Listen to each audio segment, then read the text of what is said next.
नमस्कार, विंध्या टाइम्स में आपका स्वागत है। कांग्रेस की सूची कल देर रात जारी हुई। तमाम अटकलों पर विराम लगा। रीवा विधानसभा सीट से जिला कांग्रेस कमेटी के अध्यक्ष इंजीनियर राजेंद्र शर्मा को कांग्रेस पार्टी ने मैदान में उतारा है। समय बहुत कम है और संगठन के तमाम काम कैसे सब कुछ मैनेज करेंगे? पहले तो बहुत बहुत बधाई। देखिए, मैनेजमेंट तब बहुत आसान हो जाता है जब आपके पास टीम होती। मैनेजमेंट मुश्किल कब होता है? जब आपके पास टीम नहीं होती।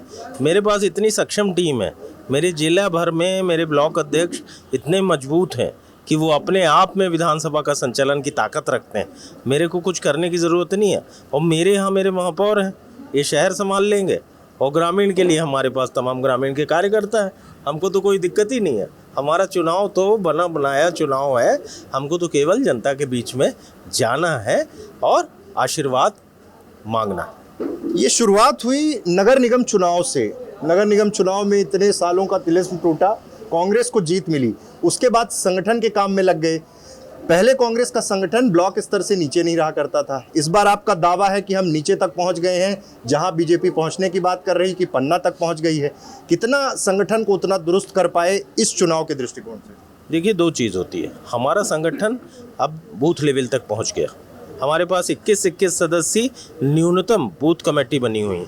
इसके ऊपर हमारी सेक्टर कमेटी बनी हुई है, मंडलम कमेटी बनी है। एक एक विधानसभा में 7 से 9 हज़ार तक के कार्यकर्ताओं की सूची है। भारतीय जनता पार्टी के पन्ना प्रमुख बने। भारतीय जनता पार्टी पन्ना प्रमुख की जगह हटा के एक एक कॉलम का एक जो वो होता है ना सीरियल नंबर, उसका प्रमुख बना दे। सवाल इस बात का है कि कार्यकर्ता है वहाँ निराश, वो त्रस्त हो गया भारतीय जनता पार्टी के नेताओं की लूट खसोट से, विधायकों की और मंत्रियों की। कार्यकर्ता को तो जाना पड़ता है जनता के बीच में। जनता अब उससे जब सवाल करती है तो क्या उत्तर दे? तो भारतीय जनता पार्टी चाहे पन्ना प्रमुख बना दे, चाहे किताब प्रमुख बना दे, जो प्रमुख बना दे, जब वो प्रमुख जनता के बीच में जाएगा तब ना वोट मांगेगा। और जनता को मुंह दिखाने लायक बचे ही नहीं तो बेचारा क्या जनता के बीच में जाए। और हमारा कार्यकर्ता के पास जनता के साथ हुए अन्याय की फहरिस्त है, लिस्ट है। जनता के बीच में आक्रोश है।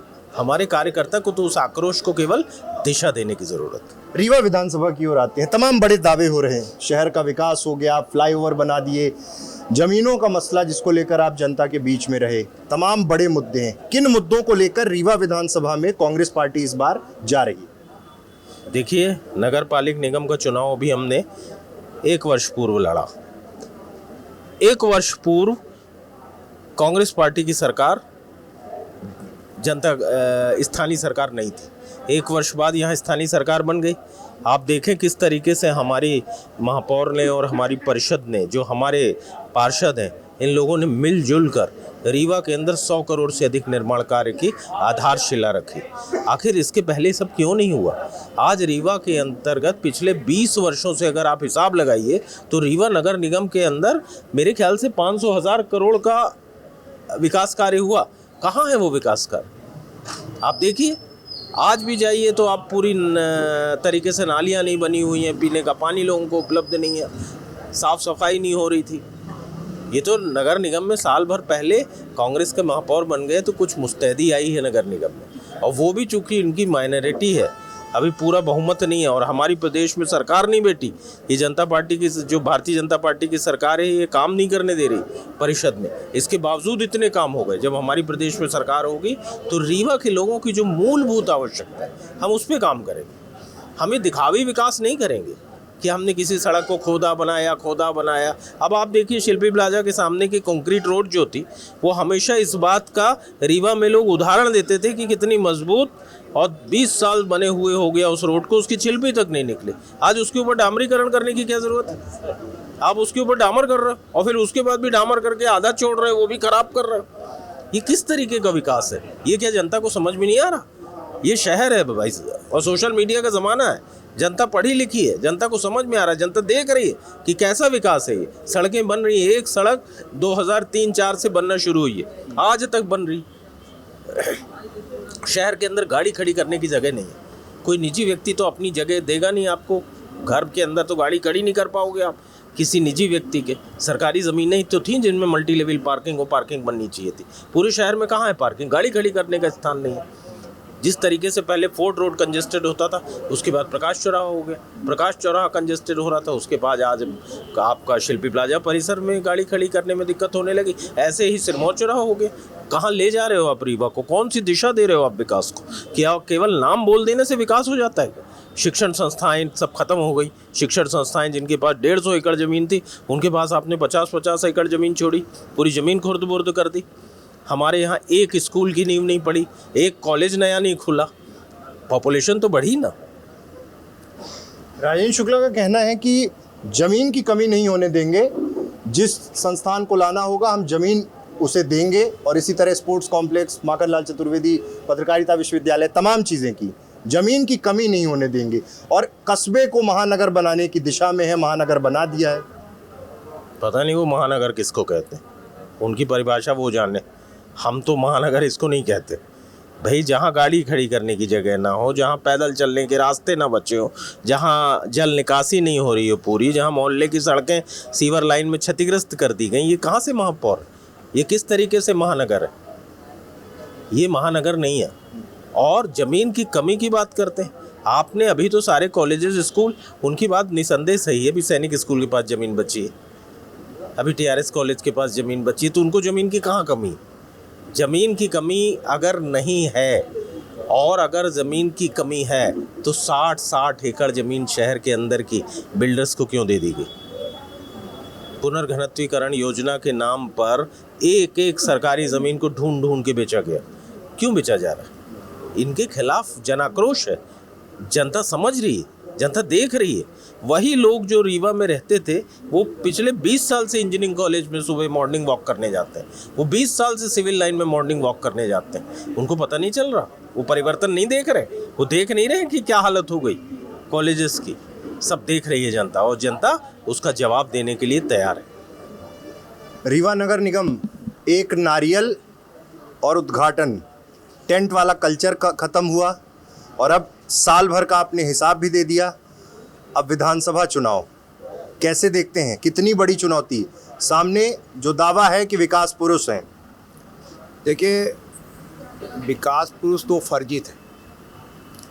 उन्होंने 20 साल में सिर्फ रीवा की ज़मीनों को बेचा, और वो अपने आप को जिस तरह से विकास पुरुष का दावा करते थे, रीवा की जनता ने 2003 में एक इंजीनियर को इसलिए विधायक बनाया था कि रीवा का समग्र विकास होगा। जब मैं महापौर के चुनाव में वोट मांगने जाता था, तो वार्ड नंबर 14, 13, 11, 12 में सीवरेज से डैमेज सड़कें में लोग गिर जाते थे। लोगों ने दिखाया कि मेरा पैर टूट गया, किसी का हाथ टूट गया, किसी के लड़के की डेथ हो गई। ये सारी बातें आई। हमने उनसे वादा किया था कि सीवरेज से सारी डैमेज सड़कों को हम आपके ही पैसे से, और जो सीवरेज से का टेंडर टर्मिनेट करेंगे, अपने ज़माने में ही मैंने किया, और उसका जो लाइबिलिटीज़ का पैसा 32 करोड़ रुपए रखा है, उसी से बनवाएंगे। हमने वो वादा पूरा किया। रीवा की जो डैमेज सड़कें थी उनको बनवाना शुरू किया। जब उसके बाद हम वार्डों में गए, तो लोगों ने ये बताया कि आज आप मेरे से नारियल फुड़वा रहे हैं, 30 साल मेरा घर बने हुए हो गया, आज भी मैं ये पानी मेरे प्लाट के सामने पड़ा है, और सड़क वैसे ही है। काहे का विकास? 500 करोड़ रुपए नगर निगम का खर्च कर दिया आपने। सरकार भारतीय जनता पार्टी की है, परिषद उनकी है, बहुमत उनकी है। मुख्यमंत्री से फ़ोन करा कर कमिश्नर को दबाव देते थे कि महापौर की ना सुनो। उसके बाद हम लोगों ने 100 करोड़ से ऊपर का निर्माण कार्य का निविदाएँ कराई। 50% कार्य ज़मीन में चालू हैं, लोग संतुष्ट हैं। जिस तरह लोगों ने जनता का महापौर बनाया है, उसी तरह इस बार रीवा की जनता उस इंजीनियर को विधायक बनाएंगे जिस इंजीनियर ने रीवा के सौंदर्यीकरण के एक नए रीवा का इतिहास सन 2000 में लिखा था। उस इंजीनियर को इस बार रीवा की जनता रीवा का विधायक बनाएगी। जिस इंजीनियर को रीवा की जनता ने वोट देकर इंजीनियर बनाया, उसने तो अपना जिस शिक्षा संस्थान में शिक्षा ली उसी को बेच दिया। अपनी मातृभूमि को बेचने वाले व्यक्ति को इस बार रीवा की जनता घर में बैठाएगी। तो कुल मिला के कांग्रेस उत्साहित है पिछले नगर निगम चुनाव के जो परिणाम थे, और उसी तर्ज पर अब विधानसभा चुनाव लड़ने के लिए कांग्रेस तैयार है। देखना है कि परिणाम किस दिशा में जाएंगे, लेकिन फिलहाल कांग्रेस के कार्यकर्ता, समर्थक और उसी तरह की तैयारी जो नगर निगम चुनाव के समय थी। बहुत बहुत धन्यवाद।